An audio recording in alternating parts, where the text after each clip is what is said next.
Baik, Assalamualaikum warahmatullahi wabarakatuh. Perkenalkan nama saya Hendy Firmansyah. Saya dari program studi teknologi rekayasa perangkat lunak. Saya dari kelas 3C. Pada video kali ini saya akan menjelaskan tentang materi yaitu networking model dan nanti saya akan melakukan praktikum tentang sedikit materi itu. Jadi video kali ini saya akan menjelaskan tentang networking model. Ini adalah alur penjelasan dari video pada kali ini. Yang pertama ada networking model, yang kedua ada TCP/IP, nanti ada jenis-jenis networking model, dan yang ketiga ada penjelasan layar tentang TCP/IP. Yang keempat ada mendemokan di Cisco Packet Tracer. Oke, langsung saja yang pertama yaitu tentang pengertian networking model. Apa sih networking model itu?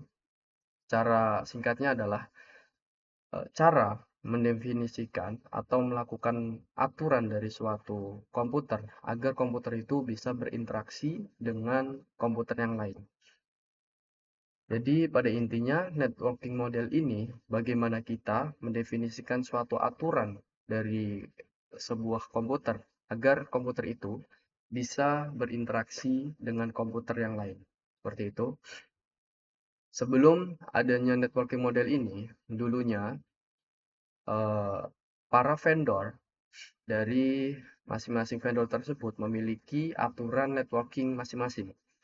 Jadi untuk menghubungkannya itu sangat sulit karena masing-masing vendor seperti IBM, Google dan lain-lain itu memiliki aturan network masing-masing.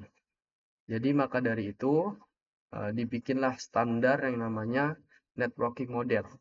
Jadi standar ini bisa melakukan intinya menjembatani dari antar vendor itu agar bisa saling berinteraksi. Ada beberapa jenis networking model yang sering digunakan yaitu OSI layer, yang kedua ada TCP/IP yang nanti saya akan bahas tentang TCP/IP karena pada kali ini yang digunakan adalah TCP/IP. Untuk OSI layer itu sudah tidak digunakan. Seperti itu.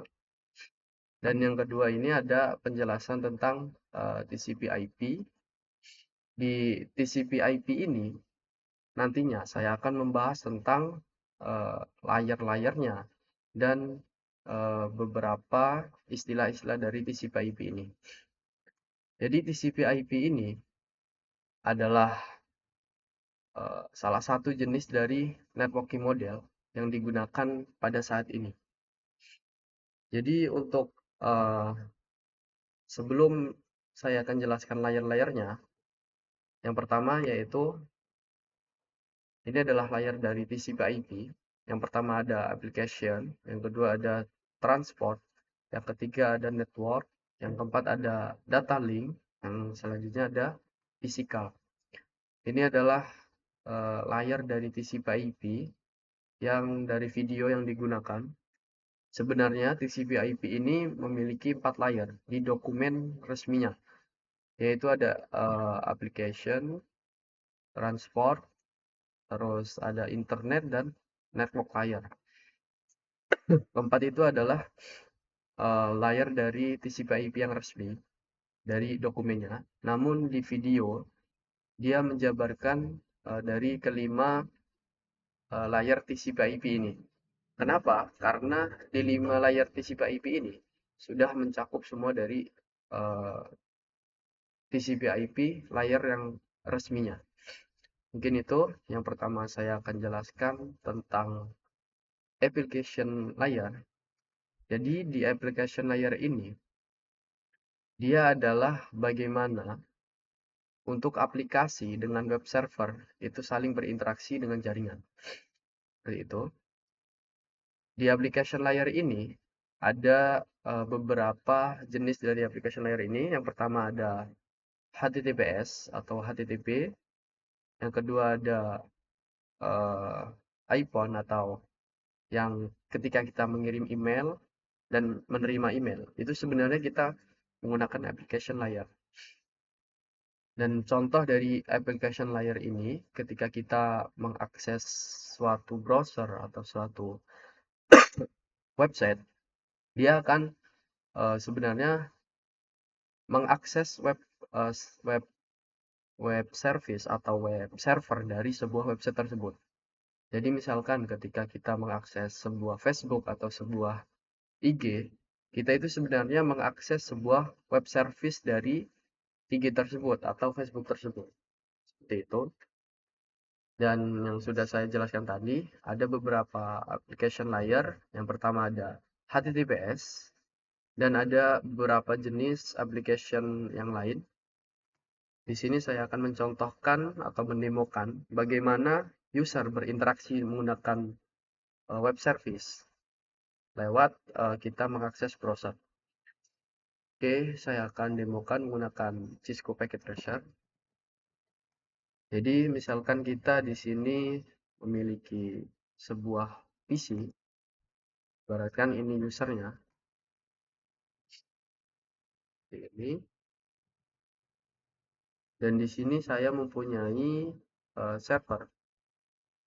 Sebenarnya PC sama server ini sebenarnya sama saja, namun perbedaannya di spesifikasinya. Kalau server tentunya lebih tinggi dari segi RAM, ROM, dan lain-lain. Prosesor ya. Di sini langsung hubungkan saja menggunakan kabel ini. Oke, seperti ini. Di sini saya setting dulu seperti biasa, mengkonfigurasinya menggunakan 192, 92, 168, 1.1. Ini, oh sorry, ini bukan di sini. Di IP config 92.168.1.1. Oke, ini subnet masnya biarkan saja.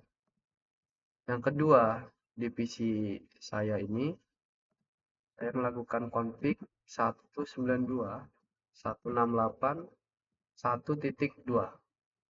Oke, setelah kita melakukan konfigurasi, coba kita lakukan pengetesan.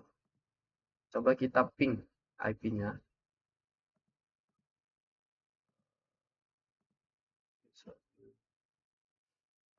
Kita ping menggunakan terminal.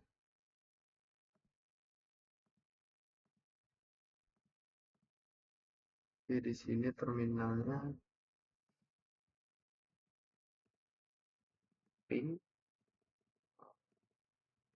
192.168.1.1. Oke, di command prompt sorry. Ping 192.168.1.1. Oke, di sini sudah reply.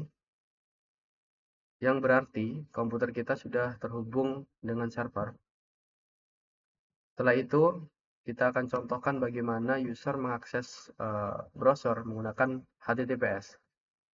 Coba kita setting di bagian uh, ininya, servernya,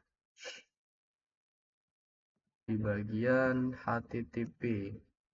Nah, di sini secara default HTTP dan HTTPS ini sudah on, yang berarti server ini sudah bisa diakses secara menggunakan HTTP atau HTTPS. Perbedaan dari kedua ini adalah cara mudahnya adalah HTTPS adalah versi secure-nya dari website atau amannya, dan HTTP ini adalah non-secure-nya. Seperti itu. Ketika sudah on, coba kita hubungkan menggunakan website. Seperti ini, kita ketikkan saja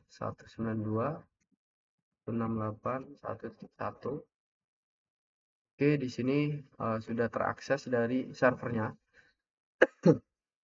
Coba kita agar sedikit rubah dari tampilan HTML-nya. Di bagian HTML ini, coba kita edit. Di bagian href ini link, welcome. Nih, di bagian judul, kayak Cisco Packet Tracer. Welcome to website. Seperti ini misal. Oke, save. Yes. Coba kita akses lagi. Gunakan browser. 192.168.1.1.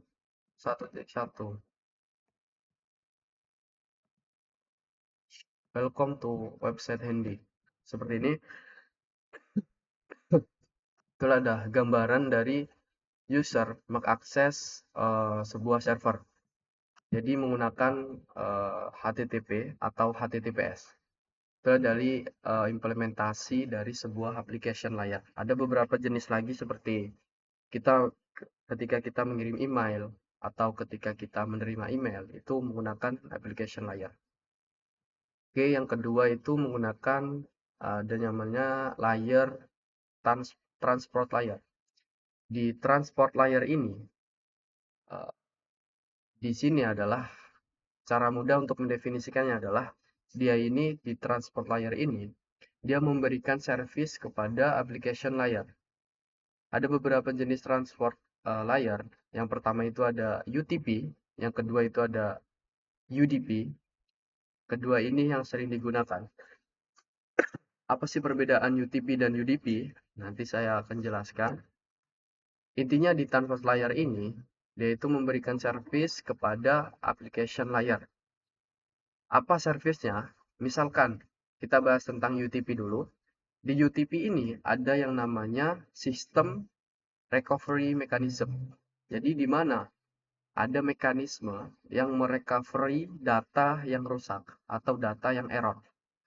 Seperti itu gambaran secara contohnya seperti misalkan ketika kita mengakses YouTube dan YouTube itu misalkan kita ada terkendala jaringan, misalkan loading atau terdapat overload. Di situ adalah service recovery mekanismenya aktif dari UTP tersebut. Di situ ada menggunakan transport UTP, di mana ketika kita menonton YouTube itu loading, di situ dia akan meminta atau menunggu data itu masuk atau secara utuh.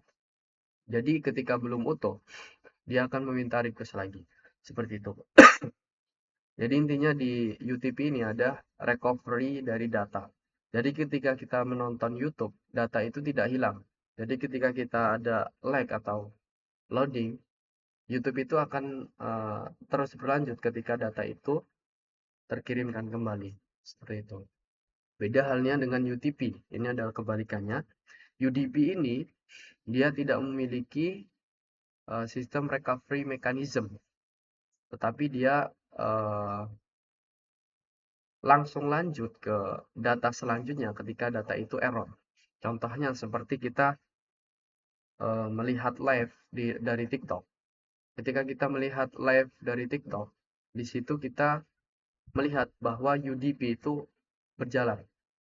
Ketika kita ada lag atau terkendala jaringan, di live itu kita tidak bisa menontonnya ketika lag itu, namun langsung lanjut ke data selanjutnya.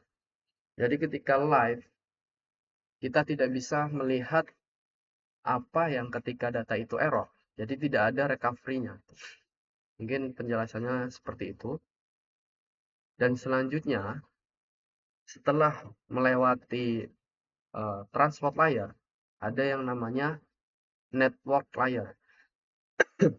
Di network layer ini, di mana itu ada yang namanya IP. Dan network layer ini, bagaimana kita mendefinisikan suatu nama atau suatu alamat dari komputer tersebut. Di network ini, kita memiliki yang namanya IP. Sudah kita ketahui, yang sudah kita bahas kemarin adalah IP adalah sebuah alamat atau kode unik dari sebuah komputer agar komputer itu bisa berinteraksi dengan komputer yang lain. Misalkan ketika kita manusia saja, manusia itu punya nama masing-masing. Ketika kita ingin memanggil nama tersebut, itu setiap manusia itu memiliki nama masing-masing. Nah, fungsi IP itu seperti itu. Dan IP itu terpecah juga, ada yang namanya addressing dan routing. Apa sih addressing itu? Addressing ya kita melakukan IP address, jadi mendefinisikan suatu komputer itu memiliki IP atau memiliki nama. Dan routing itu ibaratkan sebagai kantor pos. Ketika kita ingin mengirim surat ke kantor pos, itu memiliki jalurnya masing-masing. Dan router ini sebagai kantor posnya. Dia memilih jalur yang terdekat. Seperti itu. Itu mungkin gambaran sedikit tentang network layer.